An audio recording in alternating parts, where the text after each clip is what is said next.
Good morning friends. ഇന്നത്തെ വീഡിയോയിലേക്ക് എല്ലാവർക്കും സ്വാഗതം. നമ്മളിൽ ഓരോരുത്തർക്കും ചെറുതും വലുതുമായ ഒരുപാട് സ്വപ്നങ്ങളുണ്ടാവും. ആ സ്വപ്നങ്ങൾക്ക് വേണ്ടി നമ്മൾ ഹാർഡ് വർക്ക് ചെയ്യാറുണ്ട്, പ്രാർത്ഥിക്കാറുമുണ്ട്, അല്ലേ? എന്നിരുന്നാലും ചില സ്വപ്നങ്ങൾ നമുക്ക് യാഥാർത്ഥ്യമാക്കാൻ സാധിക്കാറില്ല.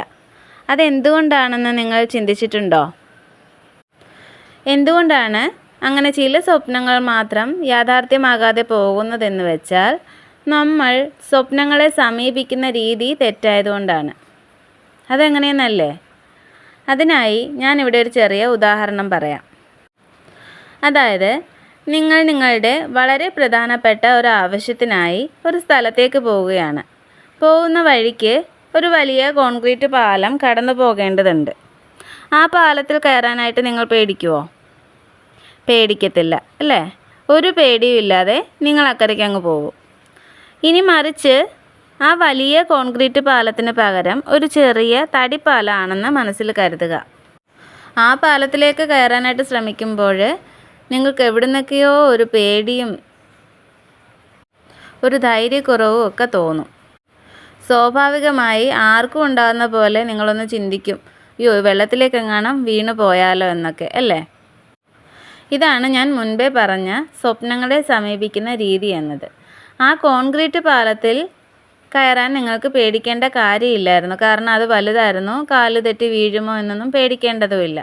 പക്ഷേ ചെറിയ പാലത്തിൽ കയറുമ്പോൾ നമുക്ക് പേടി വരും. ഇത് തന്നെയാണ് നമ്മുടെ സ്വപ്നങ്ങളിലും ഉണ്ടാവുന്നത്. ചില സ്വപ്നങ്ങൾ നമുക്കൊരു തടസ്സവുമില്ലാതെ നേടാനായിട്ട് സാധിക്കും.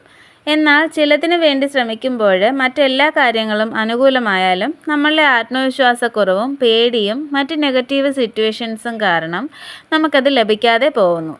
ഏതൊരു കാര്യമായാലും നിങ്ങൾ അതിനായി ശ്രമിക്കുമ്പോൾ നിങ്ങൾക്ക് 100% നിങ്ങളിൽ തന്നെ വിശ്വാസമുണ്ടാവണം, എനിക്കത് നേടിയെടുക്കാൻ സാധിക്കുമെന്ന്. കൂടാതെ നിങ്ങളുടെ സ്വപ്നങ്ങൾ നിങ്ങൾക്ക് സന്തോഷം നൽകുകയും ആ സ്വപ്നത്തിൽ എത്തിച്ചേർന്നാൽ എൻ്റെ ജീവിതം മാറും എന്ന ഉറച്ച വിശ്വാസവും നിങ്ങൾക്കുണ്ടെങ്കിൽ നിങ്ങളിൽ ധൈര്യവും ആത്മവിശ്വാസവും ഉണ്ടാവുന്നു. ഇങ്ങനെ ധൈര്യത്തോടെയും ആത്മവിശ്വാസത്തോടെയും നമ്മളൊരു കാര്യത്തിന് വേണ്ടി പ്രവർത്തിച്ചാൽ ഈ പ്രപഞ്ചശക്തിയും നമ്മളോടൊപ്പം നിന്നുകൊണ്ട് അത് നേടിത്തരും. ഇതാണ് ഇന്നത്തെ എൻ്റെ മെസ്സേജ്. എല്ലാവർക്കും ഇഷ്ടമായെന്ന് കരുതുന്നു. താങ്ക്